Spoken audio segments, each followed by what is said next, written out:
नमस्कार, मैं हूं आपके साथ हर्षिता और आप देख रहे हैं पुलिस वाला वेब न्यूज। गोटेगांव जबलपुर नरसिंहपुर मार्ग पूरी तरह से खस्ताहाल हो चुका है। इसके बाद भी टोल टैक्स नाका लगाकर माल वाहकों से रोड टैक्स के नाम पर राशि वसूली जा रही है। इस बदहाल हो चुकी सड़क को सुधारने की दिशा में कोई कदम नहीं उठाया जा रहा। उक्त सड़क का रखरखाव रोड डेवलपमेंट कॉर्पोरेशन द्वारा किया जाता है, लेकिन विभाग की अनदेखी और लापरवाही के कारण सड़क में बड़े बड़े गड्ढे दुर्घटनाओं को आमंत्रण दे रहे हैं। कई जगह पर सड़क मार्ग पर गड्ढे हो गए हैं, जिसके कारण दुर्घटनाएं होती रहती हैं। इस मार्ग पर पुलिस प्रशासन ने कुछ स्थलों पर सूचक बोर्ड भी लगाए हैं, जहां पर अधिकतर एक्सीडेंट की घटनाएं होती रहती हैं। जबलपुर से नरसिंहपुर जाने पर माल वाहकों को शाहपुरा के पास लगाए गए टोल टैक्स नाके पर राशि देना पड़ती है। उसके बाद नरसिंहपुर बहुरी पार के पास लगाए गए टोल टैक्स पर राशि देनी पड़ती है। दो जगह पर माल वाहकों से राशि वसूलने के नाके लगे हुए हैं। जिस हिसाब से माल वाहकों से राशि वसूली जा रही है, उस हिसाब से सड़क मार्ग की हालत नहीं है। सड़क की हालत खराब होने के कारण मालवाहक अपनी निर्धारित गति से वाहन को संचालित नहीं कर पाते, जिसके कारण उनको डीजल का एवरेज तक नहीं मिल पाता।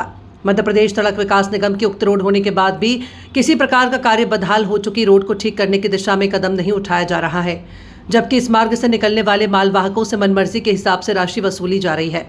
सड़क मार्ग बदहाल और दो जगह पर लगे टोल नाके के कारण उक्त मार्ग से जिस हिसाब से मालवाहक संचालित होते थे, उसमें बहुत कमी आ गई है।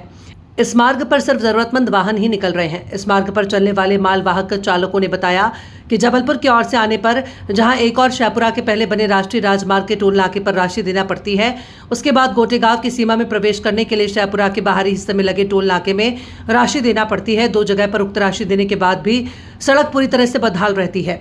इसको सुधारने की दिशा में कोई कदम नहीं उठाया जाता। बाइक चालकों का कहना है कि सड़क पर मौजूद गड्ढों को बचाने का प्रयास किया जाता है, जो अचानक सामने आ जाते हैं, तभी पीछे से आता हुआ वाहन टक्कर मार देता है।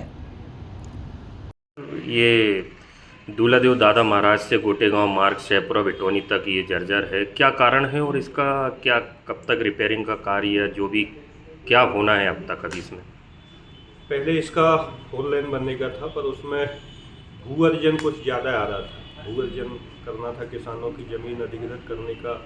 उसमें प्रशासन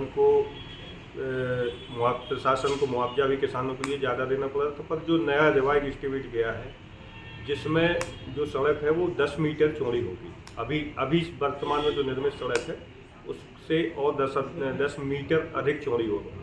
तो जितनी आवश्यकता उससे कहीं अभी जगह है, तो किसानों की ज़मीन को भू अर्जित नहीं करना पड़ेगा, तो सीधा ये एस्टीमेट स्वीकृत हो जाएगा। इसमें किसी राज्य सरकार की या किसी की एनओसी लेने की आवश्यकता नहीं होगी, क्योंकि जो ज़मीन है जो रोड के दोनों किनारे है वो पर्याप्त मात्रा में है, और इतने में शोल्डर भी आ जाएंगे और 10 मीटर रोड चौड़ी भी हो जाएगी। लगभग कितना समय लग जाएगा सर?